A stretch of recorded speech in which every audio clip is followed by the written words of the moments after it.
Hi, Gwen. Hello, how are you? I am wonderful, thank you. How are you doing? I am pretty good. I can't complain. You know, I sometimes like hearing that from people. Ah. It's an unusual thing, but it does happen. In our lines or our lives, I guess, yes, it's very unusual.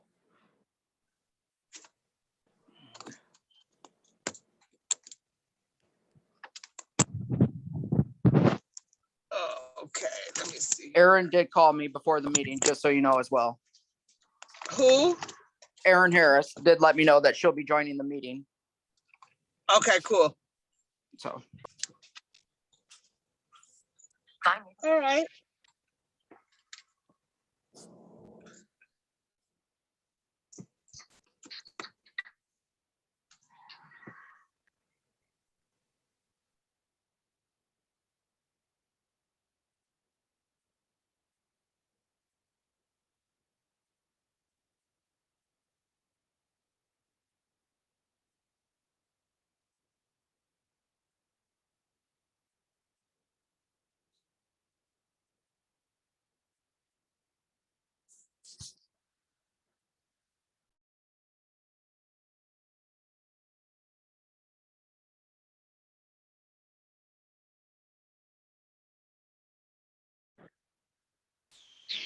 Sarah, are you the Vine Neighborhood Association? Yes, I am. All right. I assume since the other guy wasn't here. I could not get my laptop working right tonight. So. Sorry, I'm on my phone. I'm gonna have some technical difficulties, but I figured that using this account might be able to help us troubleshoot in case anything comes up. That sounds like the right idea.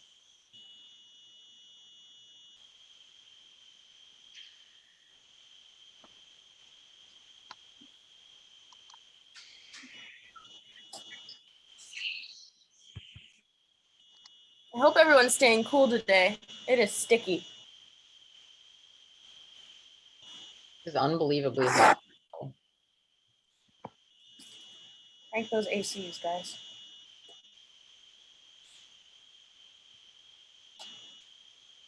If I step away, it's to get my dinner, and that's it.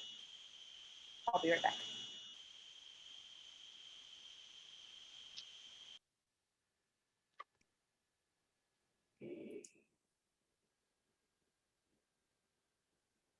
Has anybody heard from the rest of the group?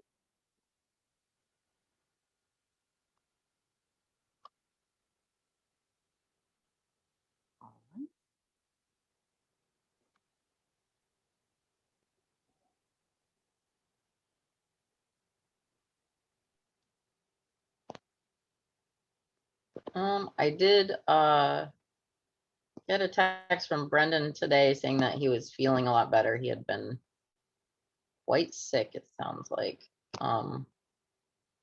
Hopefully he'll be joining us.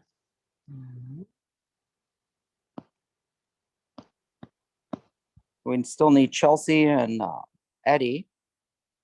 Right. Here. And Brendan. 4.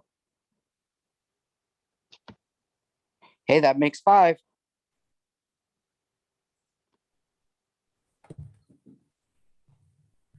Welcome back to the land of the living, Brendan. Oh gosh. Maybe. Did you hear about last week or? No, Sarah just said that you were not feeling well. It was so bad. I had a fever of 103. Oh my You God. caught the vine slime, man.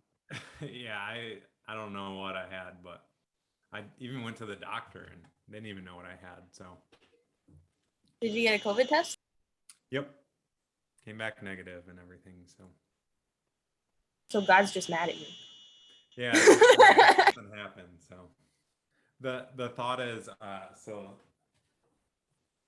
this little guy had Giardia, and the thought is maybe I got Giardia from him or something. Oh gosh. Who knows? Ooh, that's rough.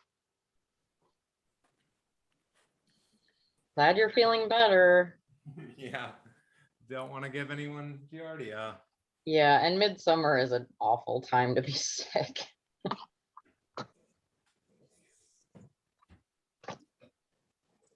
Say 5 is quorum, correct, Sarah?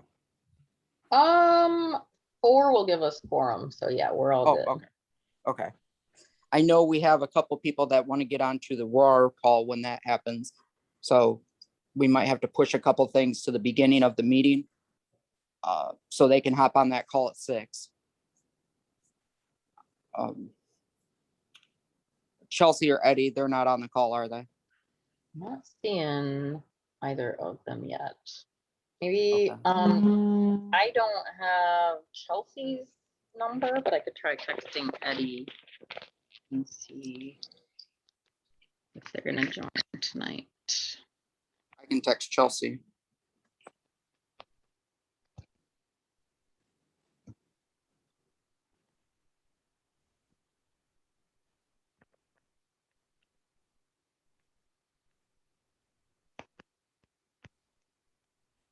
Sorry if I'm a little absent tonight. My parents had a tree branch fall on them while they're in the UP, and so they're at a hospital right now. But also the puppy in the room. So You're having a bad week, man. bad couple weeks. So I'm so sorry. yeah, freak accident though. A tree branch falling, and they both like had right arm injuries or something bizarre.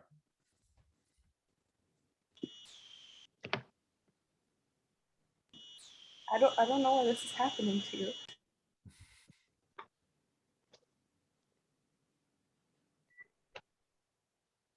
There's like a wild buzzing sound happening on my end, and I'm hoping that it's not like me and that I don't know. Are you guys hearing this kind of periodic, almost like a game show buzzer? Sounds like a tattoo pen to me. Oh, you are hearing something. Okay. Yes. I was wondering if that was like I was creating feedback somehow or something. But... I don't think it's you. I can't hear it. Oh, it's And always Eddie is, possible to tell with these things where it's coming from. yeah. Eddie, are you up to taking notes for this evening?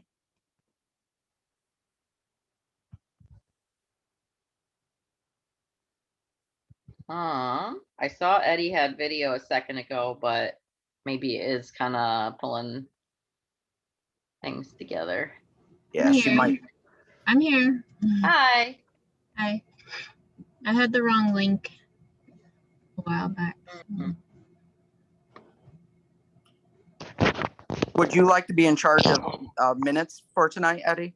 Yep. I saw Chelsea contacted me before this started. Oh, good deal. All right. So I explained we've got a roar call at 6 o'clock, and some people would like to join in on that. So we're going to move some items to the front so they can get on the call at 6 o'clock. So do we give the land or the land acknowledgement during the executive committee, or is that just for general committee? I believe we get the land acknowledgement.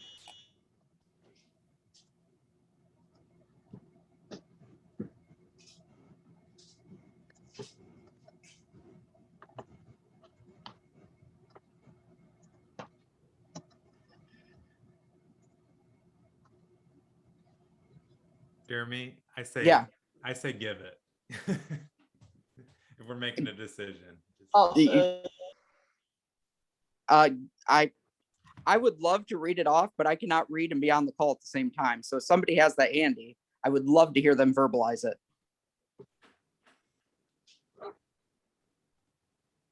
I would help, but my laptop is so broken and I also can't multitask right now. Do we have it written down? I know we gather on the lands of the 3 tribes of the Potawatomi. The common language is Inawik, and Inabik-Moik is the language spoken. I can't remember the 3 tribes. I'm sorry. we gather on the land of the 3 fires. Thank you. It's the Ottawa, the Potawatomi, and I forget the Ojibwe, and they the language is Anishinaabe. They're the Anishinaabe people, and they speak Anishinaabe and Mullen. That would be it. But I don't have it written down. I don't. So it says, we gather on the land of the Council of the Three Fires, the Ojibwe, the Odawa, and the Potawatomi. Indigenous nations of the Great Lakes region are also known as the Anishinaabe, or original people, and their language is Anishinaabe-Moan. We acknowledge the enduring relationship that exists between the people of the Three Fires and this land. And that was from the K College land acknowledgement. Eddie, you get the golden cookie. I just Google search my Gmail. Oh, you also do good work there. Wonderful. So Aaron Harris and I believe Gwen want to join the ROAR meeting at 6 o'clock. Would you guys like to, or Aaron, would you like to read your letter now? I will do that. Yes, let me get to it. Okay. So this isn't a fun letter to read. I was in place of a resignation that was going to happen today. So I'm going to read this letter and allow for whatever dialogue afterwards. It's a letter from Courtney Kamen. Dear VNA Board of Directors, this letter is to inform the Executive Committee of a recent exchange between me and our current board chair on social media. On July 21st, our board chair created a post on Facebook that contained content targeting hairstylists that they felt offended by for not knowing how to also do black hair. The post reads as follows. White women on my feed, every time you repost the work of a hairstylist that doesn't know how to also tangibly do black hair, it's offensive.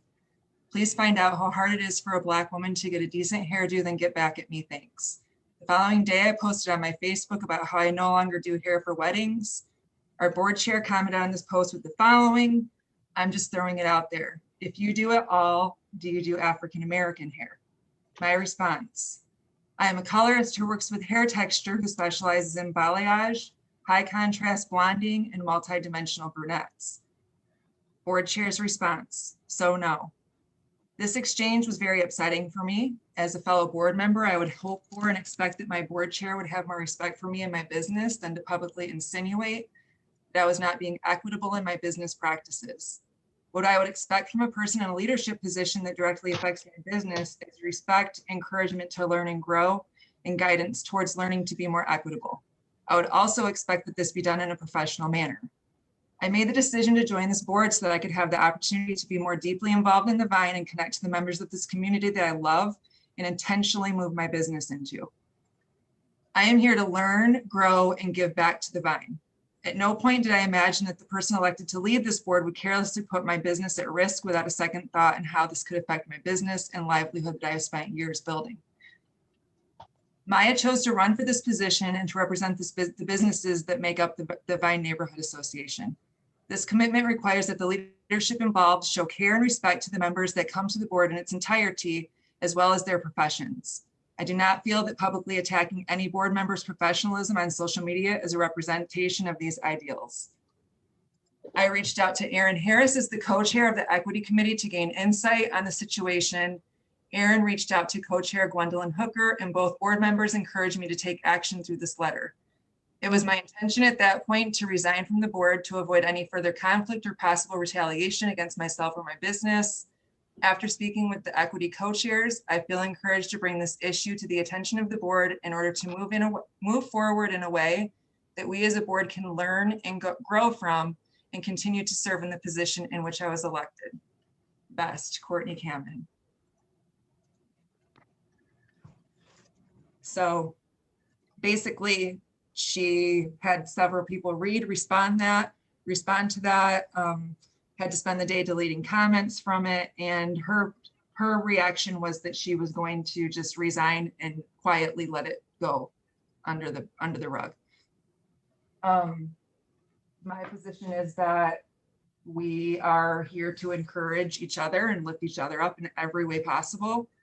And I spoke in depth with Gwendolyn about it, and she feels the same way. So I don't know if Gwendolyn, you want to say anything? Yep. So Yeah, there's a lot of things that I would like to say. I'm going to lead with the fact that I am extremely, disappointed in this whole situation. And I think that it can definitely be used as a learning tool. But I also feel like this board, especially as it relates to executive committee, has some work to do. And this is a great opportunity to literally do the work that we've been talking about doing for a while. I don't know all of the information I got the side of the information that came from Aaron Harris. And so I don't know the other half of the coin. I don't know the position of the current chair and what could have possibly, made them feel that that was appropriate. But I do feel that it definitely is not a good look for the board. It's not a good look for the association. Regardless of what things happen, social media is never a place to air any personal grievances, especially as it relates to a person who is leading this board. We have several businesses in the Vine. We have several members on the board that have businesses. And we need to absolutely be clear that this is not an appropriate behavior when dealing with fellow board members. Like, there has to be something, constructive to do, as opposed to air out whatever grievances or issues that you have on social media. Because once it's out there, and it doesn't look good. It looks very poorly. It reflects poorly on us as a team. It reflects poorly as an association. It reflects poorly on the people that are on this board. So that's what I have to say. I would be interested to hear from Maya herself and just hear the side of the story that I don't have. Because like I said, I am only hearing one side. I was not on social media. I did not see the exchange. Unfortunately, I don't have time to be on social media like that. But I do know that several people prior to Aaron calling me asked about the situation. I was like, I have no idea what you're talking about. So I didn't know that it was such a public display, I should say. And when people were calling me about it, I had no information about it, and I didn't think that it was a big deal because I hadn't heard anything about it. The executive committee hadn't shared anything about it, so I was totally in the dark. So, yeah. If I could say just a quick word before, I know you mentioned maybe hearing from Maya, but it's my impression that this is the first that Maya's hearing of this. Is that right, Maya? Like, have you been contacted about any of this? Personally, nobody has talked to me about this whatsoever. All these I just want to. Yeah, and I definitely want to like give you the opportunity to say whatever you want to say, but before that, I guess I just would want to say that, like, from my perspective right now, it feels really inappropriate to put a person on the spot like this who's unprepared and did not know that this conversation was going to happen, and to do it in such a public and like recorded way. And so I guess I would just urge Maya, if you don't feel comfortable addressing this conversation right now, which I would imagine that if I were in your shoes, I certainly probably wouldn't. There's probably a lot of emotions going on right now on all sides, I would imagine, but it definitely sounds like a really important conversation to have. It just maybe feels like one that would be good to have at a time when all people involved are aware that the conversation is to happen, because this is a really like heavy type of conversation, it sounds like. And I'm going to say, have the opportunity to get themselves footing to okay, I guess I'm not going to finish. Yeah, well, and that's fine if you finish or not, but I'm just going to say that there's never going to be appropriate time to have this conversation. This is the executive committee of the Vine Neighborhood Association, of which she is the chair of. And so we don't have to give anybody a heads up about anything when it comes to things that have to do directly related to Vine Neighborhood Association business. And I think that it is really out of turn for you to speak to something that you don't really like. To say your feeling is totally fine, but I think that that was the space that we are asking if Maya has anything to share or to state, that this is the space to do it. This is a public thing, and you can't get any more public than social media. So we're not on social media, but we are in an executive committee meeting. And I think that this is where these types of conversations should be happening, not on social media. So I think that at this point, I think that Sarah, it's not really your place to speak for anyone. If she has a feeling to say that, hey, I don't feel like this is the right space, I don't feel whatever she wants to say, this is the time for her to actually say what she wants to say, as opposed to other people thinking that they need to speak for her.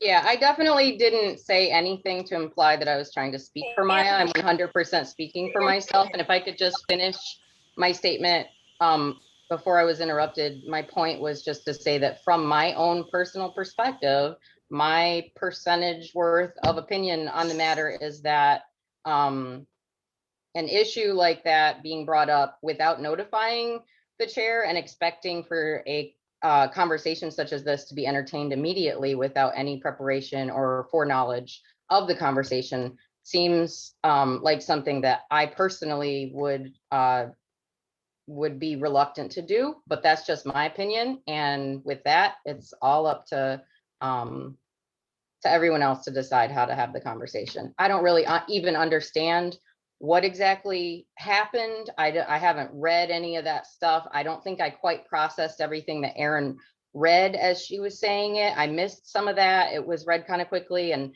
I'm certainly not prepared to interject about the actual situation itself, just the framing of it right now. All right, so I'm gonna point out some facts. One of which is I was speaking from a personal perspective.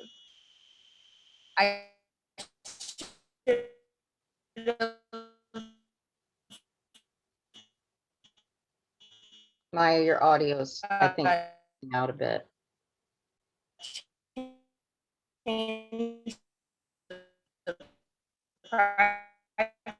Privacy settings on that. I didn't do my friends a lot. All right. Are y'all catching that, or I'm not catching anything? Maya, I'm sorry. I think your video or audio is freezing up a lot. Maya, is there any way you can shut your video off so maybe your audio come through more clearly?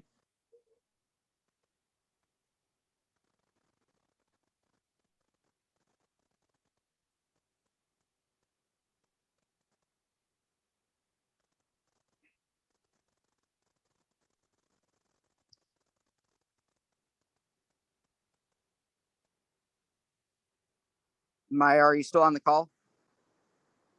I think her Is it all frozen up? end looks frozen up. Yeah, this is a disadvantage of not being able to see things. It sounds like she just left. She might join us back up. Yes, So- Jeremy, that's what happened. She did just leave. Her video just left. Okay. So I would, excuse me, just 1 second. Erin, could you possibly email out the letter to the executive committee so that they have a hard copy of the letter that was emailed to us, so that they can process and see what was actually written in the letter? Yep, I sent it to Steve and Jeremy before the meeting today.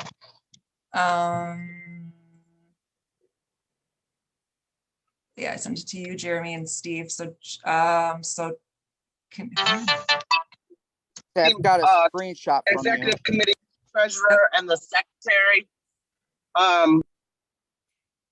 Is there a specific, like, just, is that like put everyone's emails in separately? Should have a copy. Okay, I will do that. Thank you. Yep, no problem.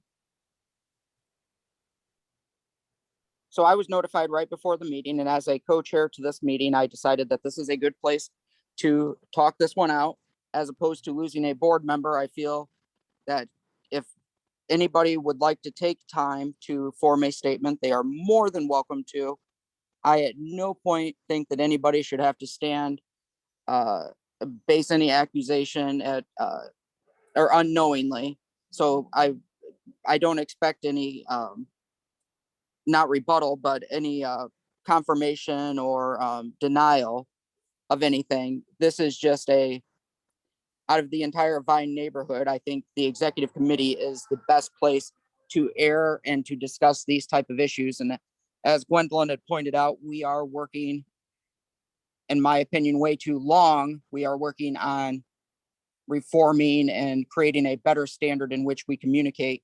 And I think, again, as the chairperson, that bringing it to the EC, executive committee, allows for everybody to be heard, first of all, to talk it out before it goes to the general committee meeting, for everybody to digest it. If you have any, oh, Go I'm ahead. sorry. Go ahead, If sorry. there are any issues with that, I would be more than glad to hear them. I truly, out of all the boards and operations that I've had, this is one of the very few that a board of select members meets before the general committee. And I would feel that this would be the best place for us to be able to handle these matters, which we want to keep more internal, or not internal, but to try to handle amongst ourselves, as opposed to handle amongst the entire populace of the Vine. Can someone put in the chat who's are there members not present? So we have Maggie not here. Who's on the executive committee? Is Maggie on the executive committee still? Maggie is not. Okay, so The just one person everyone. missing is Chelsea Berry, Okay, and I probably just slaughtered her name. And Maya. And Maya now, yeah. I mean, for me, if as it relates to the fact that this is a board chair situation, and I think that it's appropriate to bring it to the executive committee. I don't find, I find it extremely appropriate, and I don't know, I mean, otherwise you're scrambling around trying to go to everyone, trying to figure out what to do and what not to do. I mean, the other option today was that she was resigning, and that was going to be a lot given with no explanation, and nothing gets solved that way. So for me, the optimal goal is to work through the issues and have a positive outcome for everyone, including Maya. I totally agree that it's appropriate to bring it to the executive committee. I guess I didn't realize that Jeremy had been contacted ahead of time to put it on the agenda for tonight. At the same time, I guess it's a question. I would wonder why Maya wasn't also contacted in advance to know that it was going to be presented at the meeting tonight, because contacting Jeremy seems to be having been a choice to explicitly exclude letting Maya know that this was going to be discussed. I mean, the choice to Jeremy was just get it on the agenda. Was a little bit like something that I wouldn't personally feel comfortable with. So typically,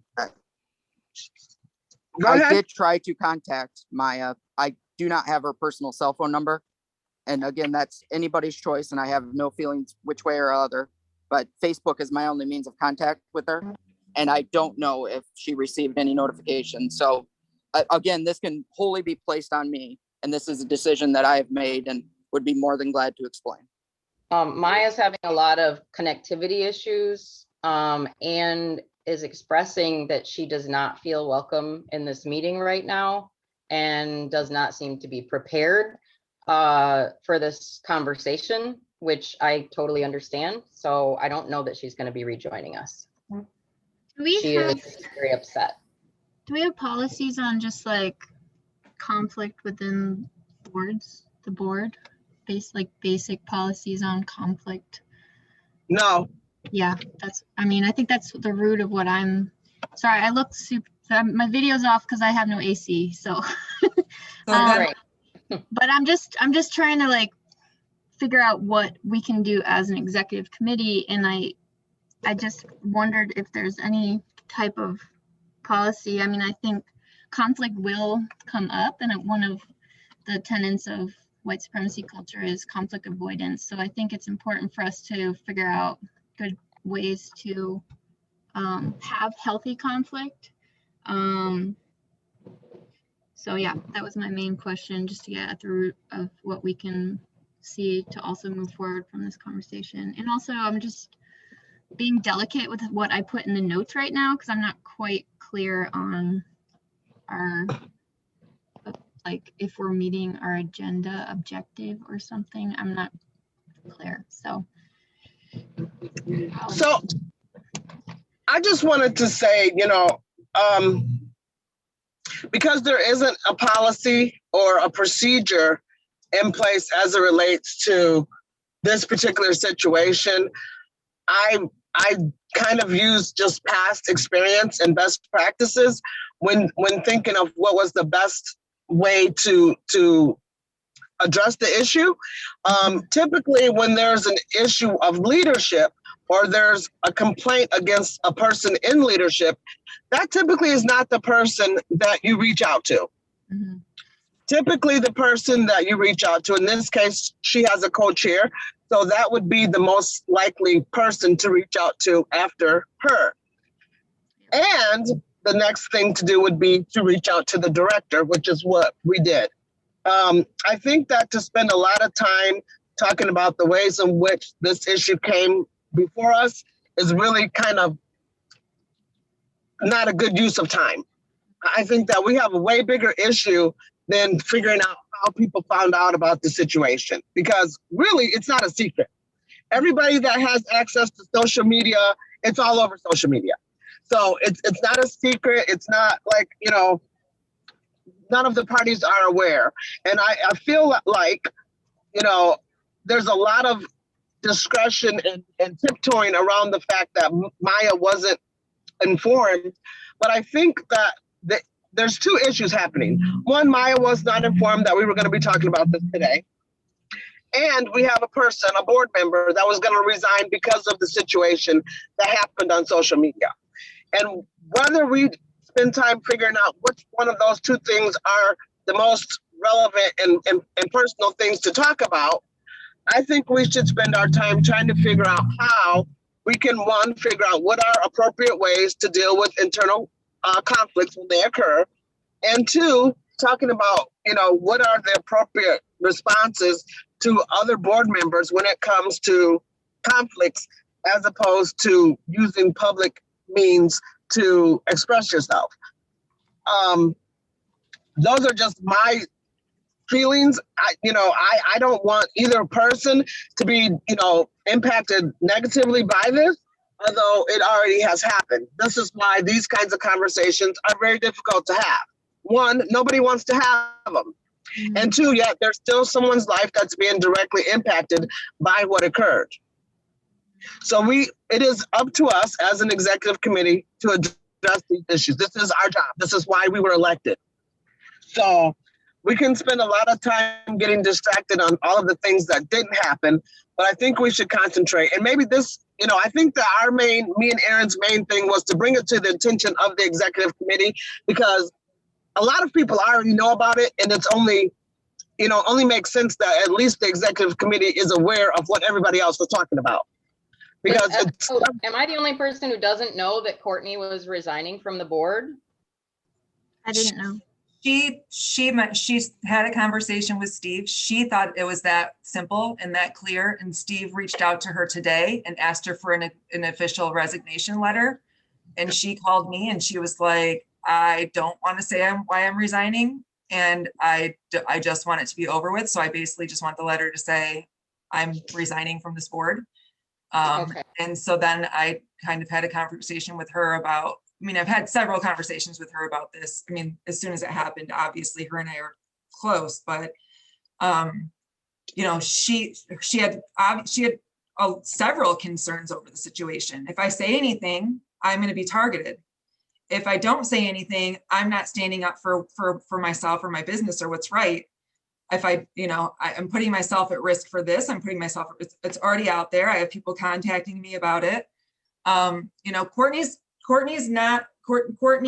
she feels bad. She feels guilty. She didn't even want to say anything. So it's really a matter of her, coming to us and just being like, what do I do?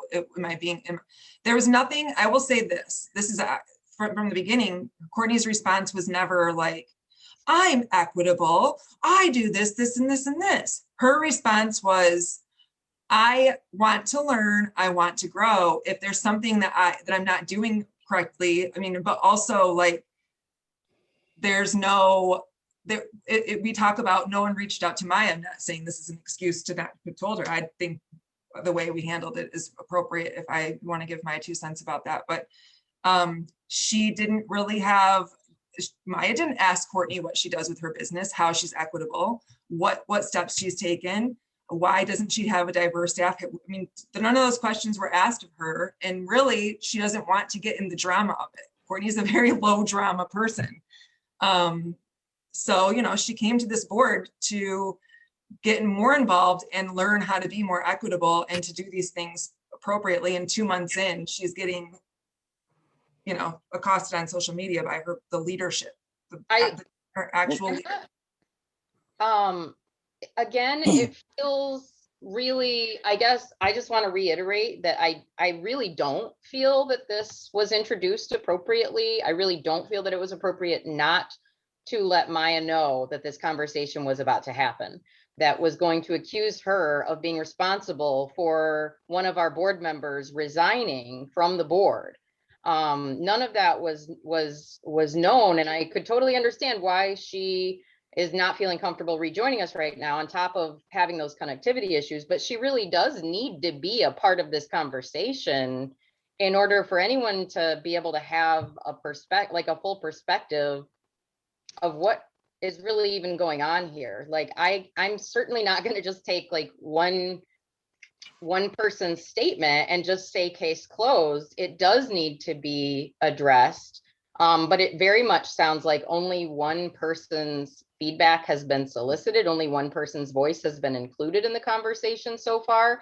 And the other person was not even really invited to the conversation, but more ambushed. And Well, this is Courtney's voice totally coming to the board through this letter. So that's how she chose to do it. That's what she was comfortable with. She's coming to the executive committee with a letter stating what the issue is. She's right. I mean, and she definitely doesn't feel comfortable going directly to Maya about this situation.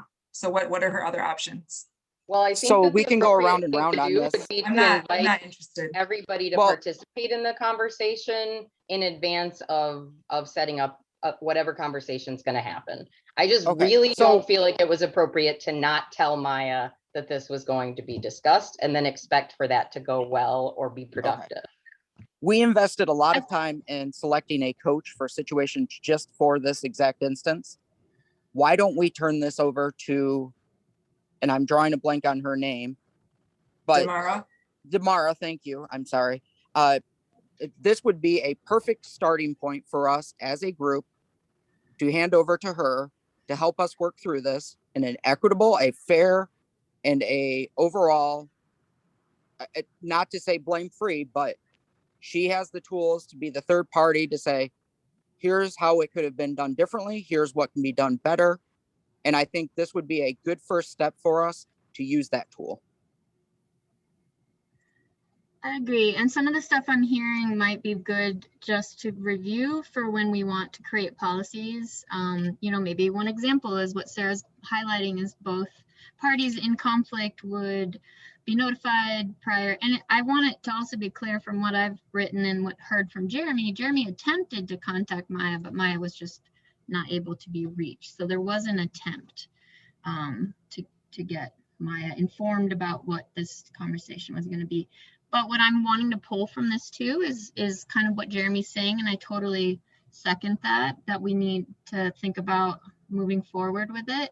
And I think that a policy where both people in conflict are contacted before we have a discussion would be a healthy start, you know, as a draft for a policy for conflict. I do want to remind us too, we have tools in the community such as Griffin Place for transformative justice and restorative justice circling. I've been trained in that, and it's definitely a different model with conflict mediation, but I agree with Jeremy and think that we should try to lean into our you know, Yeah, I second the idea of involving some level of mediation in this type of thing. It definitely feels like it would be a difficult issue to resolve completely internally. There are a lot of different interests and connections involved in this. But I also, I think would just kind of maybe secondarily recommend that if Damara, who I think has like a very busy schedule right nowadays, having taken on a lot of new assignments like through the city. If Damara does not have like the immediate availability to partner with us to resolve this and kind of like come to a sort of way to create systemic change in this issue as well. I would recommend that we get in touch with One Place, as they have also in the past offered their services for mediation and stuff like that. And that might be a good backup plan. So maybe, you know, if we reach out to Damara first, and maybe One Place second, but yeah, it definitely seems like something that should be a conversation that should be entered with like respectfully and with intentionality and with kind of presence, if we really are going to work towards solutions. So And does anybody have Damara's contact information that they can send over? Yes. So we can kind of get that ball rolling? Yep. yep, I can send you either. Yeah, I'm sure just about everybody on here may have her contact information. I'm going to say this, and I do have to be on the city commission call, but I think to infer or insinuate that we did not introduce a respectful conversation, I take high offense to that, because I don't think that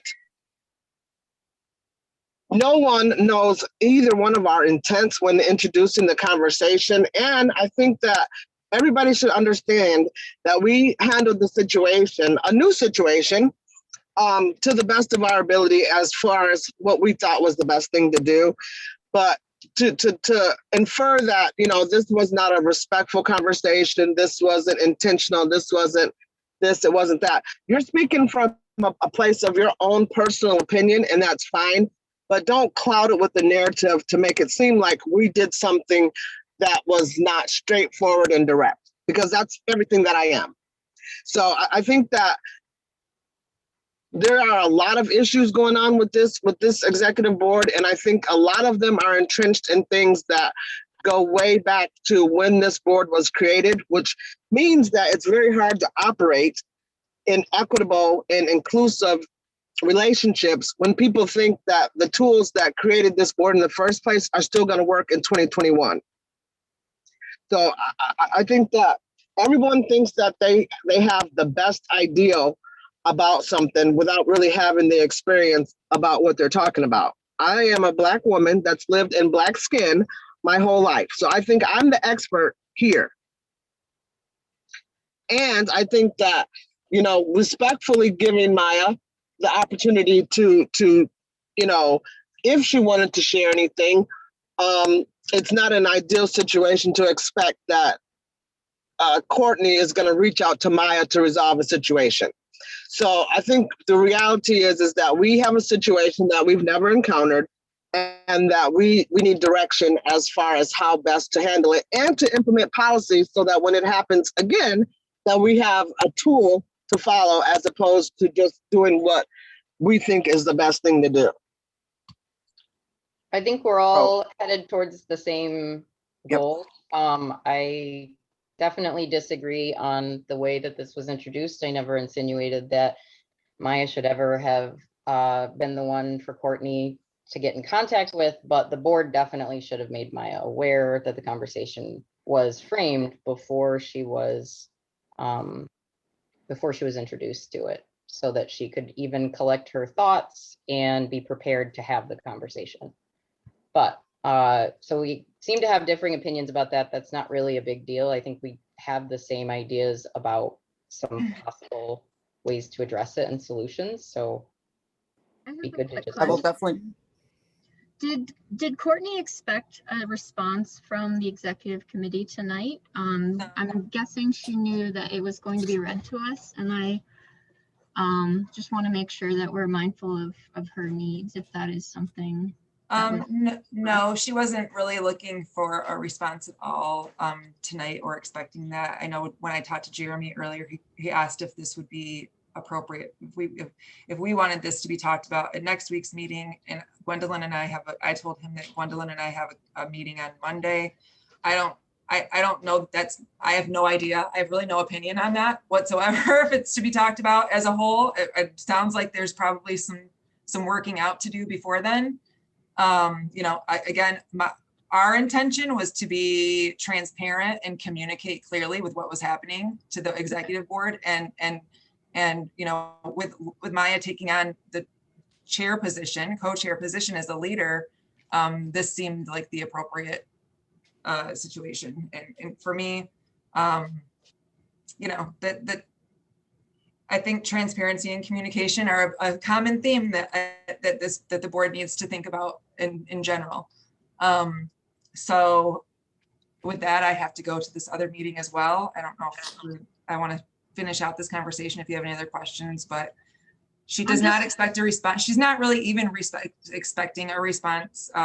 You know, for her, I mean, I asked her what her ideal outcome would be, and that would be that, you know, that the leadership of this board, you know, respects the businesses that it represents, and that they're thinking beyond, you know, that moment and how it's going to affect that person. Because, you know, when you're putting things out there like that, it's going to highly affect the person that's being said about for a continuing long-term time, and the other person can walk away from it easily. And when it's you're the leader that you're looking at to support you, and you join a board to be on to get support from, it can be pretty upsetting and as a business owner. I mean, that's her livelihood. And Right. she also is pretty, I mean, she works hard to be good for the community. So Okay. I think her main issue is coming down that this is coming from the leadership of the board that she is trying to serve on. Well, thank you for reading the letter, and thank you for making it clear to all of us. The situation, I was not aware of it prior, so this is really helpful to just get, you know, her voice and what the consequences are for her. And I do think it is something we need to discuss deeper. It is kind of tricky. This is cart before the horse type of territory where we don't have a policy for conflict, especially this type of social media behavior. You know, what are board expectations for how we represent this, that, or the other thing? Was she wearing a VNA t-shirt, you know, while she said it, or was she allowed to say her own things? Like, I've had to work for the government, and we're told specific things about what I was and was not allowed to do.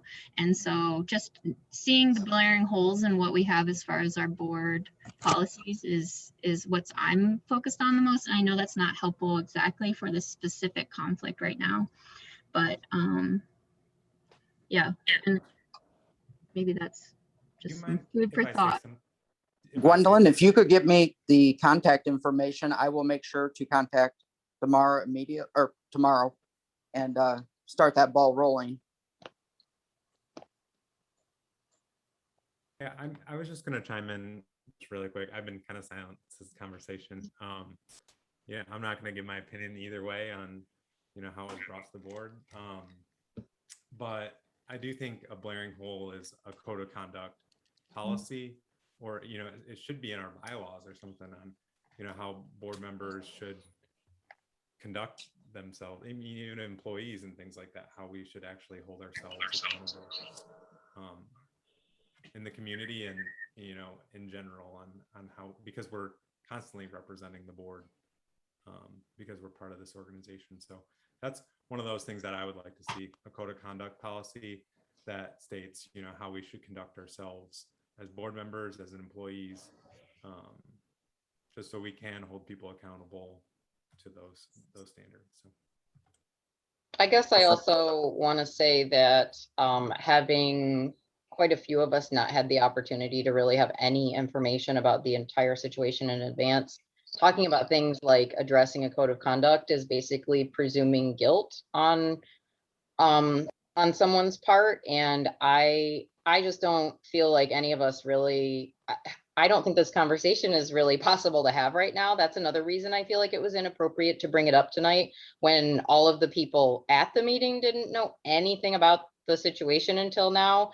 I can't make a decision on even like what I feel is legitimate or justified or inappropriate or any of that until I've had some time to review and digest like what there is to know about this. So I would just, all I can say is I need to withdraw from the conversation until I've had some time to process the information we've been given. So I don't think a code of conduct insinuates any type of guilt or behavior. It's just a guidelines on best practices. And if we fall out of best practices, it's time to tune up. There's no guilty, unguilty, any of that goodness. And God knows I've worn the wrong shirt to work before. And that's a code of conduct kind of thing.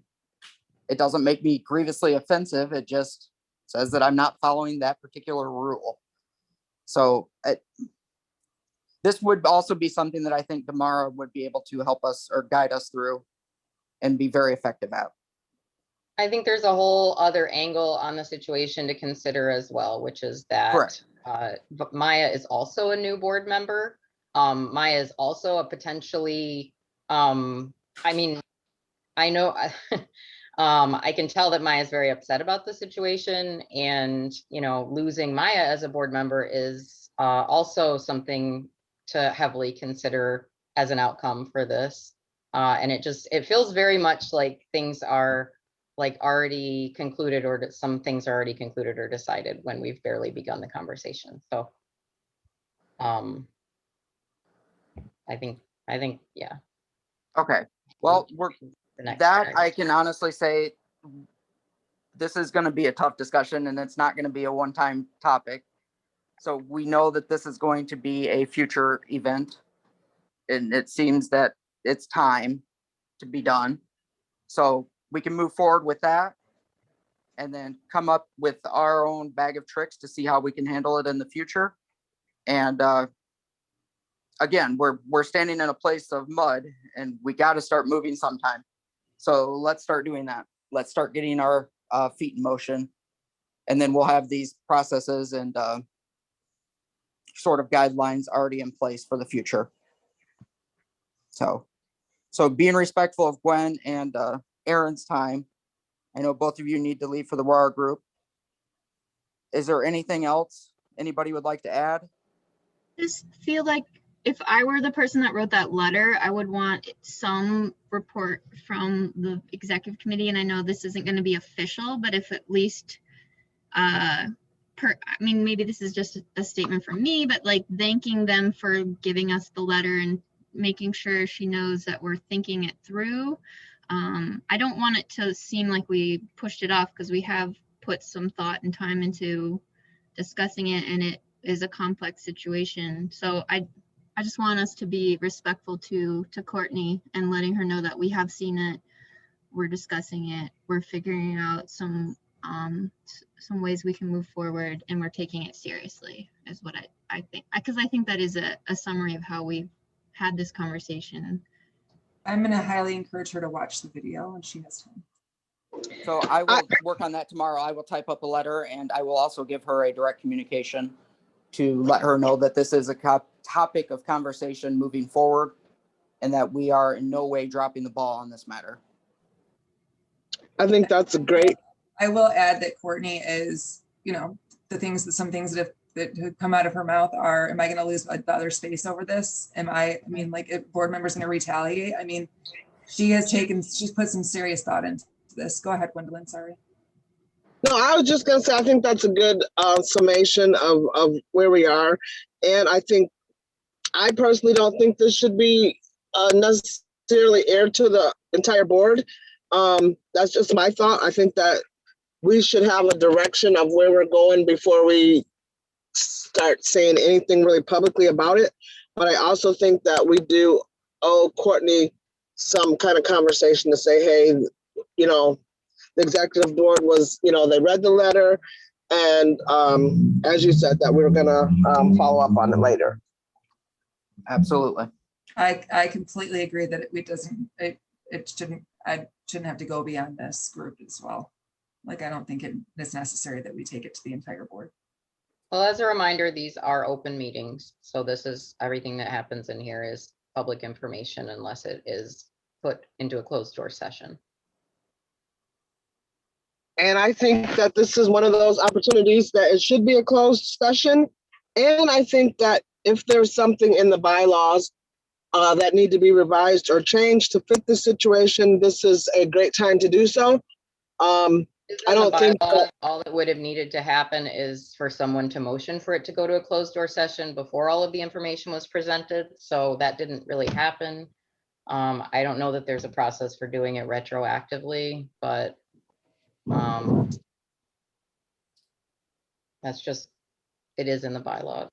We are going to make motion from here. So that's where we're going with it. It happened, it's now in the books, and we are going to do something about it.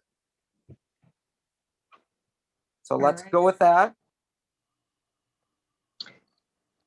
Is anyone Anything going to else? reach out to Maya at this point? Because I will be more than glad to do so. I would like to make direct contact with her anyway. So I've emailed her Great. the letter. She responded with a thumbs, an okay sign, and then she said, by the way, my internet isn't working, but I'm not resigning, sorry.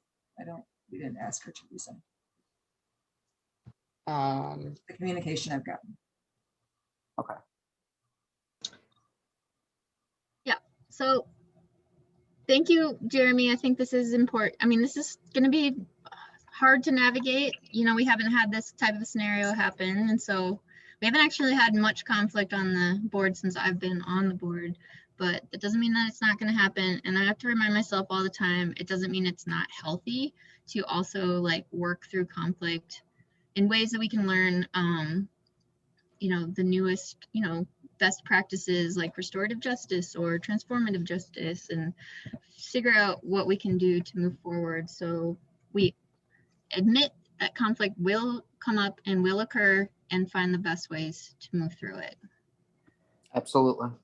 Also going back to another comment that Gwendolyn made that I totally agree with is that it leads to kind of bigger conversations of policies that we can lean into to redress these types of things. And I want to remind everybody that our conflict of interest statements are all sitting in Steve's office waiting to be filled out right now. They're out of date by over 2 years at this point, and we are kind of out of our we're kind of out of the box on this one. So we all really need to do our due diligence and stop by and fill out and update our conflict of interest statements. And we need to remember to give that reminder to the rest of the board next week at the meeting as well. That's really important. They did not get updated during our lack of changeover last year. So we're way overdue. Was Steve going to mail those out? Do I remember that correctly? I had asked him to mail them out, and he said that he could, but as the last I know, they were just sitting in his office. Okay. All right. I remember he did suggest if you can to swing by and fill it out. That might be the fastest, easiest way to get it done. Say, I do have a Microsoft Word copy of it that I can send to everybody as well. If they can do it at home, we can also catch up that way. Yeah, the 2-page. Well, the thing that he emailed out to us, unfortunately, had like some pretty bad formatting issues. But the ones printed out in his office are it's just a front and back 2-page thing to fill out and sign and get those on file. And this, and I would say any other conflicts, you know, anywhere in the realm of this nature that have come up since I've been involved with the board, kind of always bring to question some of those like conflict of interest, like, you know, so it's just what reminded me it's really important to have those on file. It would also be really great for us to update that policy. That's a policy that is one that's been identified as really needing to be brought up to speed. Yeah, do filling out a Gwendolyn, conflict of interest before we run for office might be even a thinkable objective. yeah, do Gwendolyn and Aaron need to leave? Yeah. Sorry. That was not a Midwest polite way to say I'm leaving. Ladies, it was nice seeing you, but please leave and go to I your just next wanted to meeting.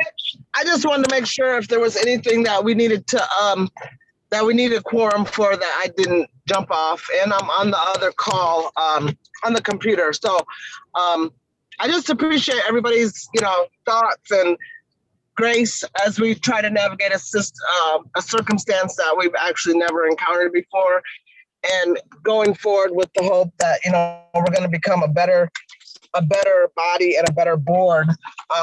One, once we figure out what's the best practices, and two, to actually start really working on policies and procedures that kind of govern the board as opposed to working backwards.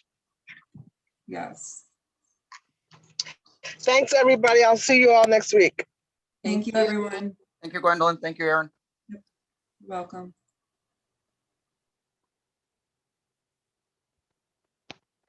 Did everybody get the email from Steve yesterday as far as the financials and his executive director's report? Yep. Yep. Okay. I have that. You did not. Oh, Nope. I got it. okay. So I've got no great way of giving that to you right now then. Were there any questions, anything that was blaringly needed changed or updated? Can my laptop being in shambles right now, can anybody just like breeze over the quick bullet points from his director's report? Because I'm not remembering everything off the top of my head, whether there was anything that we should revisit. See if I can pull that up. It looks like Brendan is looking. Are you looking for them? Yeah, Brendan was the last one to touch him. Oh, you're He should muted. have- You're muted, Oh, Brendan. I'm looking at them right now. So Thank you. Are you able to read them out loud? So, because I'm taking notes. maybe not. Thanks, Eddie. So first is the PPP loan or PPP. Steve added PPPL loan. He keeps calling it the PPL loan, but it's the PPP loan. Yeah, it's confusing. But so anyway, the first bullet is that still under review as of August 8th. Mhm. The next thing is the sale of 913 Southwest Nidge. They were able to meet with Twyla and did a little walkthrough. Jen has been the point of contact between the two of them. And from personal experience, it sounds like it's been nice to push everyone towards our real estate agent now, which kind of helps with the triaging and Jen's job. The next bullet is the Nights In conversation. Steve Hasvort from Inform Architects shared with the attendees as well as email. So I guess there's a PowerPoint from Steve Hasvort. And then the next bullet point is the traffic calming initiatives on Park Street and West Nidge.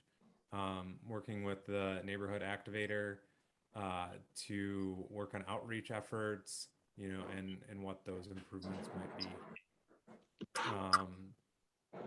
And then the next thing is the community homework shared assistant construction manager.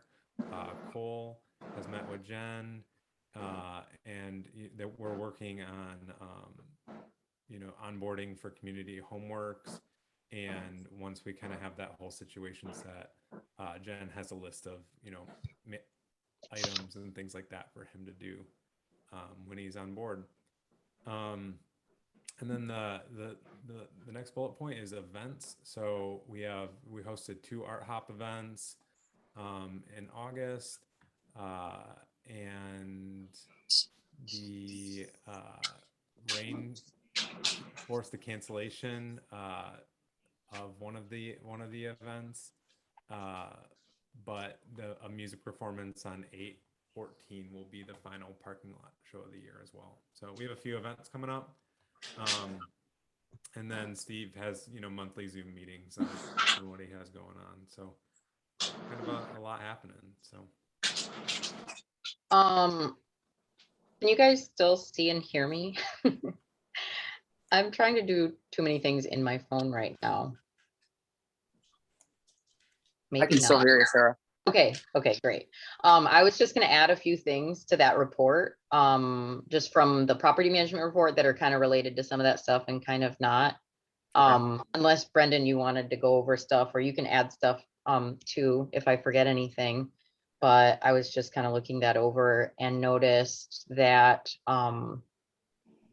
we are, let's see, we are looking at an approval needed for an HVAC project for 509, 511 for next week's agenda. I don't know that I've seen the bid for that yet, but Brendan, maybe you can follow up before the next week and make sure that that gets into the board pack.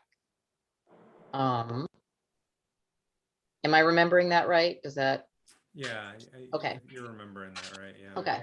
And then the other one was a late fee policy for the residential tenants that Jen wanted to adjust that to reduce our late fees down to a flat $25 a month rate, which I fully support, but that was another action item for next week. Okay. And then both of them also wanted everybody, they were bragging a lot about the security cameras that have been installed in the building, and that was something everyone was very excited about. So that's awesome. They monitor like hallway areas, lobby, very helpful for the new layout and the new space. Yeah, I was able to attend the art huts, and I saw the cameras, and it does work really well. It's very crisp imagery, and you can see the whole building, and it kind of feels safer to be in the back offices now. Yeah. Yeah. So Jared did a whole lot of work to get those up and running for us. And if he was, I don't know, I guess in his absence, I want to give a shout out because he did a lot of great work. We actually paid him a little bit this time. It wasn't a lot, but it was something for all of the work he's put in for us. So I think that was great.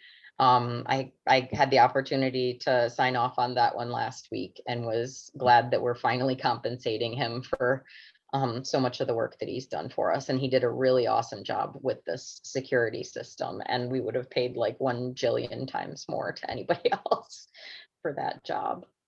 It was like 200 and something bucks or something like that. Are those cameras all interior or are some exterior? They're all inside cameras. Okay. All right.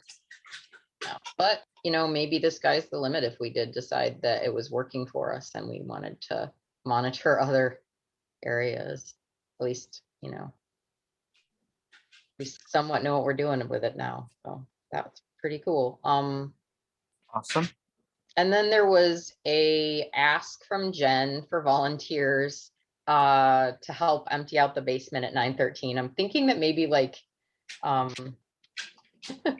I don't know, maybe we can do some sort of more public volunteer drive and make an event out of it where we get people pizza or something sometime. Because that's been an ask for years. I know that they've been slowly working on that, but they need some help with some, I think some of the bigger items and stuff to get that cleaned out and ready for sale. I know I've got a building blocks group that's just waiting to do a project that's right behind that address. So we could storm that house easily if there was a day that we could get together on that. I bet we can give them free t-shirts. That's I bet Jen could set up a day pretty easily. Abusing a block action group is always my highest pleasure for the year.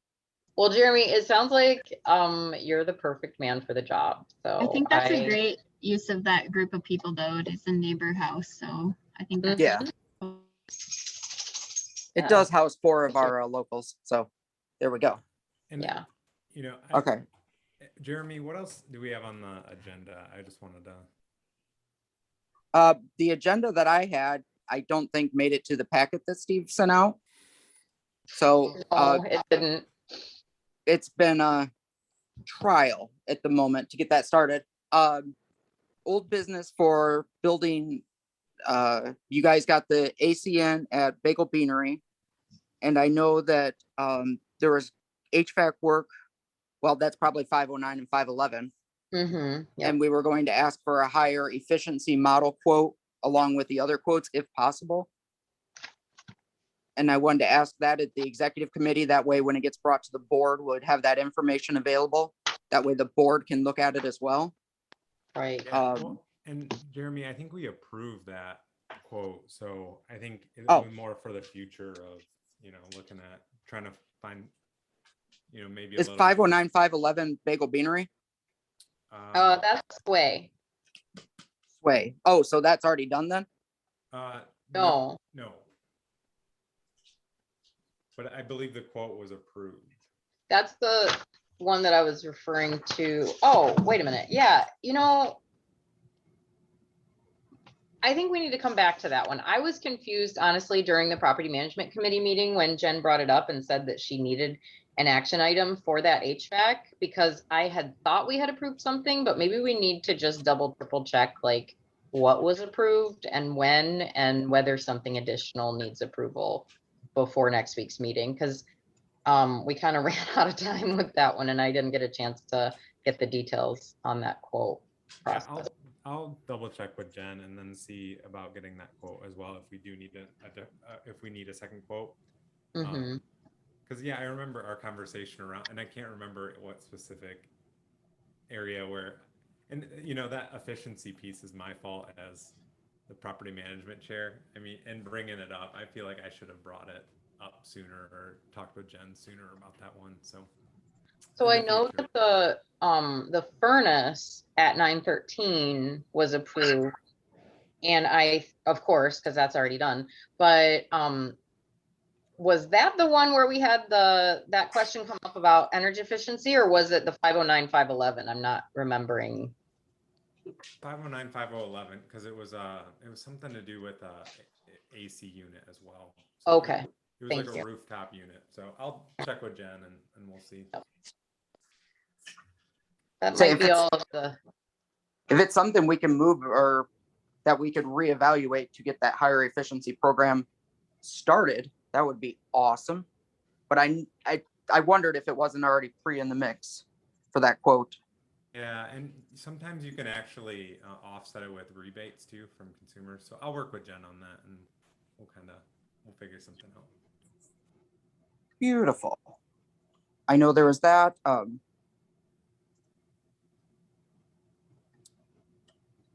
Talking with Jen, trying to think for 913.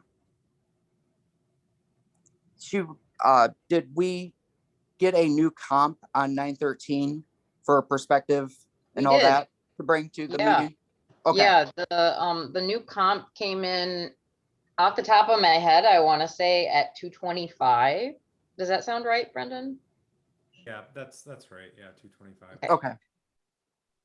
So not too terribly bad off from where we were, or what was being quoted. Yeah, it's not quite as much more as I expected, but it's, you know, at least it includes the cost of the repairs that we've put into it since then. Okay. Never know with an empty basement. Maybe it's worth an extra $5. You know, and that's just a starting price too. So. Right. Yeah, so then there's the fact that there's like these bidding wars right now. Like you That list is a your thing. price and then there's so many, I don't even know, I'm not that into the market right now, but I've heard so many stories of like people bidding out like way beyond the list prices of places. Not that that's what we're looking for, but who knows what would happen and what prospective, you know, buyers are going to show up. Always hope for more. Always. So so that information we have to bring to the meeting. I know Steve had mentioned the parking lot, and we've tried to work with the Gilmore Foundation in years past, and the city wants to do the night market, or they're still having conversations on the night market. Mm-hmm. And I don't know where the process with the grant writing, if anything was started or solidified. Yeah, or if that it was. Yeah, I can provide full update on that. We submitted the Gilmore grant application for $120,000 for the parking lot repairs with a really optimistic outlook. And you know, Carol at the Gilmore saying that we had like a really good chance of securing substantial funding for that. But then within maybe a few days or a week, we had to rescind our application due to the loss of our 501c3 status. I announced that at the time, but there was a whole lot going on back then, and I'm not sure that that announcement really hit home with the board. But that was kind of a big blow. So we had to withdraw our application, and I really don't know if that funding is still available with the through the Gilmore. I know their funding cycle re-ups every year, and I don't know what our odds would be right now of submitting that application. It had also bounced over to Laura with the fundraising committee and never really got anything back from that before she resigned, as far as like trying to update the grant proposal. There were some things in that budget that we wanted to tweak a little bit. We wanted to kind of put some prospective match funding, build that into the grant. Especially because there are some CDAC funds that we had specifically been looking at to apply for as a match fund to the Gilmore grant, which would improve our chances even much more, I think, of securing that funding. So that is all basically just been kind of sitting there pending since, I don't know when at this point, but at least since, you know, before I changed my position over to treasurer. That application, I think, was withdrawn in, I want to say January or February.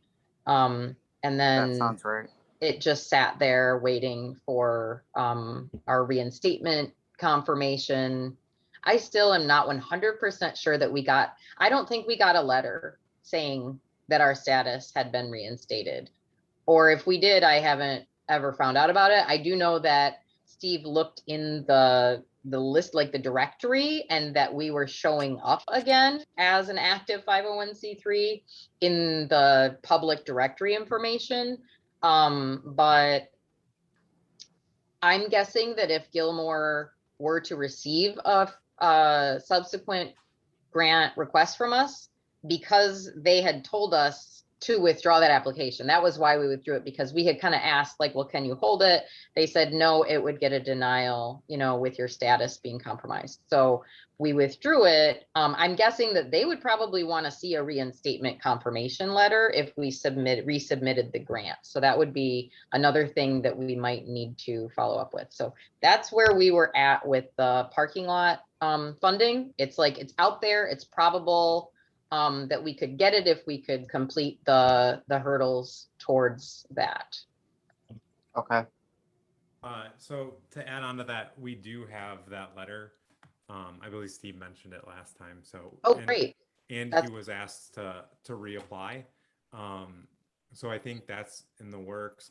I did submit a consumer's energy like placemaking grant, just because the deadline was so fast, and I just typed up something and threw it out there. I've still yet to hear back from that to see if we got it. It was for, I think, $250,000 for the parking lot, like lighting, basically.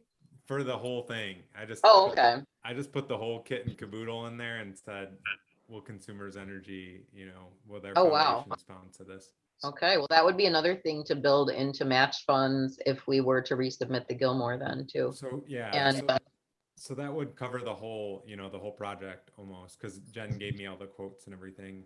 And then at the same time, with the sale of 913, that was thought that we could also use that for potential grants if we wanted to, for matching funds, you know, a portion of that as you know, matching funds if we needed to get a larger grant. Yeah, definitely. So Jeremy, as the new chair of our fundraising committee, I am fully available to like participate with that committee. I definitely could not volunteer to head it up, but if you get going on any of those other applications or proposals, and you want, you know, proofing, editing, just just feel free to please bounce things over to me. I'm happy to stay involved with those processes as long as I don't have to take the leadership role on them. Okay. Say now with my building blocks winding down, this sort of picks back up. So that'll give me Yeah, something to do. awesome. Okay. Those were the only items that I had from Jen and Steve that I can remember off the top of my head without having my computer here. Seats were Oh. filled. Work. My apologies. I guess I need to mention one other thing, unless you had anything else, unless anybody else had anything to add as well. And this is, I don't know how far we're gonna really get with this right now tonight, but one of the items that was brought to my attention during the finance committee meeting was Steve's request for a review of his compensation, mentioning that it had been just about the 5-year mark since his last compensation review. And I said, yeah, that process is due to be reviewed. I think that performance review was something that kept getting the can that kept getting kicked down the road for the last couple of years. Definitely a casualty of pandemic and not being the thing that felt like it was on fire. But that was brought up, and I committed myself to just bringing that forward to the committee and possibly the board for opening a conversation, maybe forming like a ad hoc personnel committee or something like that, or ad hoc committee for that purpose. Jen also kind of brought up compensation in terms of potentially reviewing her position to basically let her know what available options we might offer. I asked her if she was able to express like what her asks would be, but it was concluded and I think agreed on by all parties that what would be the best thing to do would be to just review the budget, review the staff, like where they're at with their compensation, with their benefits that they have, the few that they have, and just see what kind of options we can make possible to offer, and then offer any variety of things that are what we conclude we would choose to offer, and rather than them kind of like asking for a specific thing. That was where it was kind of left. If that makes sense. I hope I explained that well enough for people. I kind of like went around a little bit with my words there, but hopefully that makes sense. Hard to discuss. Does this then require us to suggest we do create an ad hoc personnel committee, or do we think the finance committee can handle at least that element of it? Well, I guess what's laden into my comment there is that I do recommend we would create like a ad hoc temporary personnel committee, or whatever we want to call it, committee, performance review committee, just like whatever that is, because the finance committee, namely because the finance committee right now consists of me, Steve, and Jen. And that's definitely not a review that I want to undertake on my own, and is not appropriate to ask them to participate in beyond sort of, the evaluation part of things. But I think that when your staff asks for such a thing, it's really important to respond to those requests. Whatever the results of that review are, up to whoever is involved in making those decisions. But I'm just putting it out there to get started with that. As the finance, side of things, I'm happy to sort of represent like how we can. I'm happy to take on the sort of budget analysis portion of that. That would be required for such a review. And I would definitely want to recruit a few more folks for the committee and for making those kind of decisions or recommendations, presumably the committee would make some recommendations. The board would consider the possible recommendations, vote on the one or ones that we decide might be the ones to actually offer to the staff based on the review. So that's, I guess that's like my proposed way to redress the ask from the staff. The board could, you know, suggest other ways of handling it, but that was something that I thought we should put out there to the board and try to solicit for a couple of other folks to be involved in that process and get some things moving with that. I would also like to have a job description. So maybe we can incorporate those items and move forward on that. That way we're killing two bushes with one bird. Yeah, and honestly, like in order to complete that performance review, I always like that was a big part of what stalled it out sometimes would be that just like we don't have a valid position description for that position exactly that like matches up with where it's at, the reality of it. Like we have some sort of very vague template that is like way far removed from what his job actually is now. So I think I agree that is probably an important part of the process. Okay.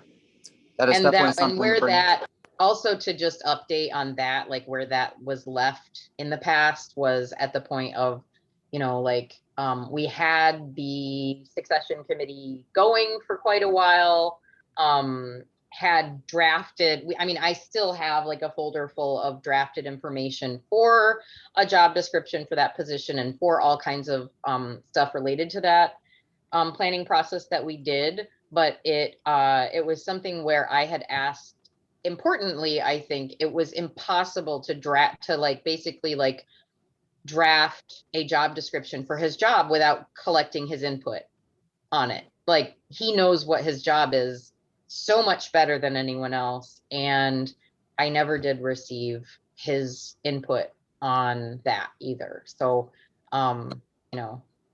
I will start spending Fridays with Steve and Jen, and I'm sure I'll buy them lunch, but we're going to get these things figured out because awesome. It's hard to move forward if you don't know where you're standing. Right. So, okay. So I just needed to put that out there that it would be something I think for the agenda for next week to get started with a committee and get some time scheduled to start working on that. All right. We just did a performance review for Community Homeworks Board. And I thought Amy on that board, who's a lawyer, and works with our lawyer actually, did a great job of putting together a document that we just filled out and then sent in, you know, with comments and everything. I'd be happy to share that with the group. Yeah, whatever you can send over would be great. I mean, I could pull out my files and my folders from back in the day, and I had, you know, collected a lot of templates and stuff from other similar positions and stuff and was trying to kind of compile something, but it just ultimately stalled out when I was waiting for something back from Steve that was just kind of a comprehensive list of his duties and his objectives. And we really can't do it without hearing from him, you know, so I'll just put that on pause for now, I guess, unless anybody had questions about I will say part of what Jen had mentioned was like, so we gave her a good increase last year. I felt really good about that at the time. It was a good step to kind of incentivize her retention at the time, I think, during a really, really hard time when she had done such an amazing job through such a hard year. And we are, I think, now at the point where it's safe to say, like, we need now to revisit that question of whether her position can and how it would be transitioned into a full-time position, and, you know, offer that to her if, you know, if it's decided that we, you know, that we can do that and at what level we can do that at. that was one of the considerations, is like, well, she's not necessarily sure if that would be the number one objective of, you know, improving her compensation, but it's definitely one of the options she wants to be able to consider and know what it would look like if she, if her position were to transition to something full-time, like what that package would look like. So that's part of that process too. Okay. And yeah, these will all be good tools, if, especially if all the information you guys have compiled before, to have that for the new ad hoc committee, which I'm sure will love this task. Just love it. Okay. Without my computer, I cannot think of anything else that needs to be on next week's agenda. And I can't remember any old business or lingering business that needs to be added. Oh. Jeremy, go Go ahead. ahead. No, you go ahead, Sarah. All I was going to say is just to remind us of Gwendolyn's email to kind of bring, you know, policy and stuff like that to the top of our agenda. And I guess I like to think that part of the things that we've described, especially this last item of the personnel committee, potential personnel committee, but also what I didn't mention, which is basically my finance committee report, which I was just going to kind of hold off on until next week's meeting. There wasn't a whole lot of substantial stuff that came out of that other than the personnel stuff. We just did a brainstorm session to kind of consolidate ideas around what are all of our objectives in partnering with a financial consultant. And a bunch of pieces of that are very policy and governance related. So I think that's another thing that really addresses what Gwendolyn was trying to shift our focus back to. But I think that's just like a thing I want to remind us to make sure that we keep an eye on for next week and as we move forward, because that's, you know, that's always really why we're here. Right.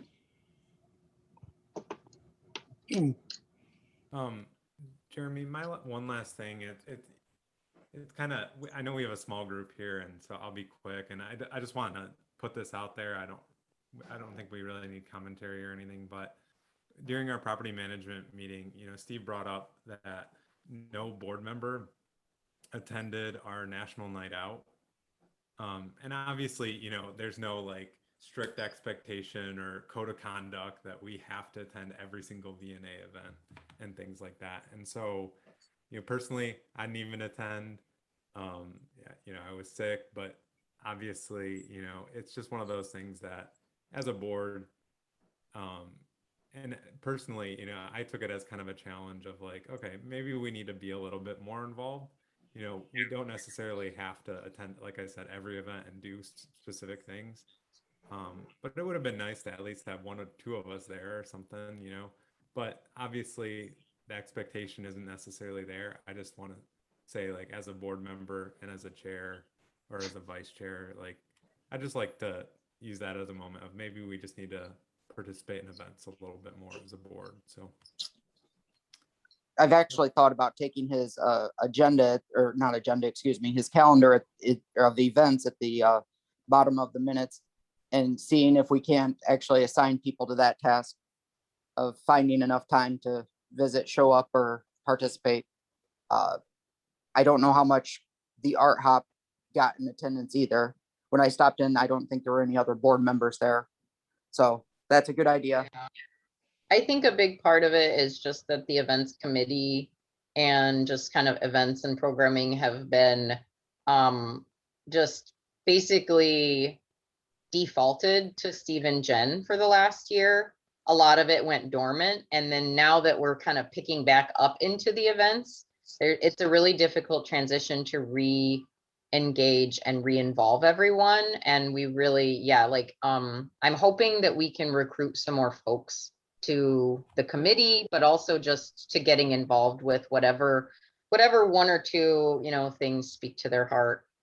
yeah, and Sarah, I'm not, you know, I'm not even talking about like setting up the event. I think just if, you know, you're right. I mean, we're just starting back into like real live events, but I think, you know, as a board, we should just try to attend some of them. Even Yeah, they're yeah. interesting. They're they're cool. They're our community. You know, let's just try to be in our community and see people. Totally. There was free food. I hear you, Brendan. I'm just speaking for myself. I'm speaking for the events committee, for the volunteer side of things. Like, we need both. I think we need the folks who just want to show up, like, just to put our faces out there. We also need volunteers to help out with like lifting tables and stuff too. So whichever way people want to get involved, you know, I get things that are too. starting. I just Yeah. want to be singular focused on, let's just show up to some events in whatever capacity, because I do agree that's a good issue, but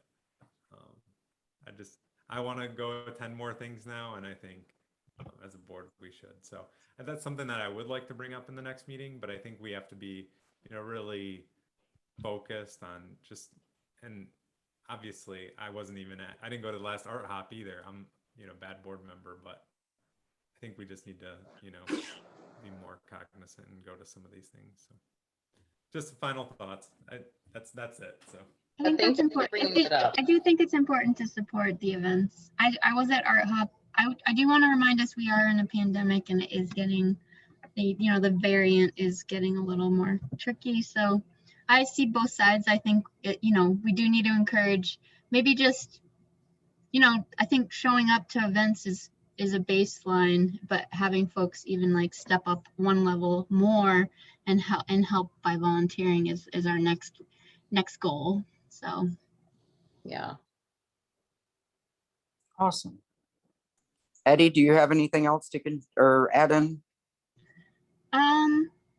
no, I think that's it. I think what I just said was one of my last thoughts was just, as far as just the Delta variant and some of the newer waves that are coming at us, I want us to also be mindful. I was starting to get very comfortable with the way things were reopening, but I'm also keeping my finger to the pulse to kind of figure out if we need to be prepared to move back again. So Yeah, definitely. I can second that. I've got everyone masking back up at work as of yesterday. I have a breakthrough case at my property right now, and it's really harrowing, and Delta is here. So everybody be careful, take care, and stay safe. yeah, I was on a call with our infection prevention doctor yesterday, and he basically said you can either get the vaccine or get Delta. So and especially, No you Delta. know, someone who had 103 fever the other day. Yeah. I I'm don't glad know you're what it better. was, but I was worried about you there for a little bit.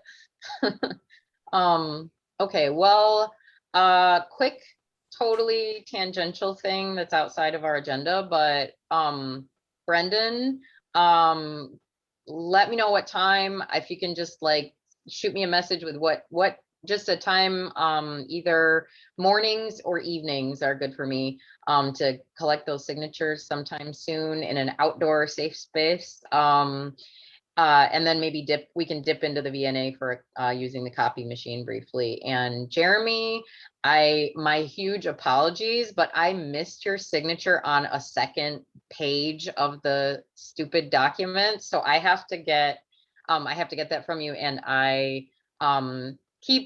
it keeps getting put out, but I was wondering if daytimes are possible. It's always easy to just go over these scheduling things just real quickly. If daytimes are possible, or if it would need to be an evening. Friday is my only open day.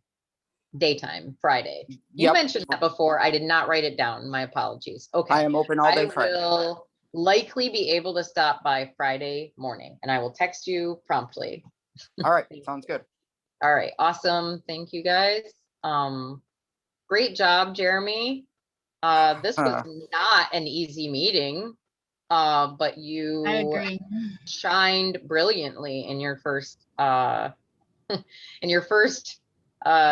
at the hot seat. So That's all right. I'm gonna kick the dog Awesome once I get stuff. off this call. No, it's happening. Sadie's getting it right in the ears. Oh, poor Sadie. I love Sadie, not the dog. Kick the wall. Kick the wall.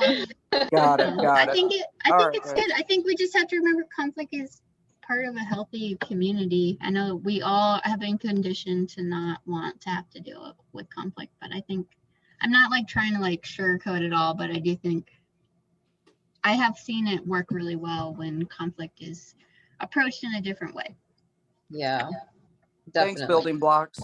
And Eddie, thank you as always for showing up with what has always been exceedingly impressive conflict resolution skills. I Be took they that subtle.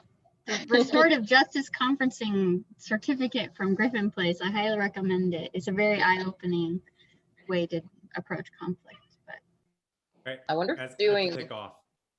Thank you, Oh. Brendan. Thanks, Bye, Brenda. guys. All right, everybody. See you next week. Sarah, thank you, Eddie.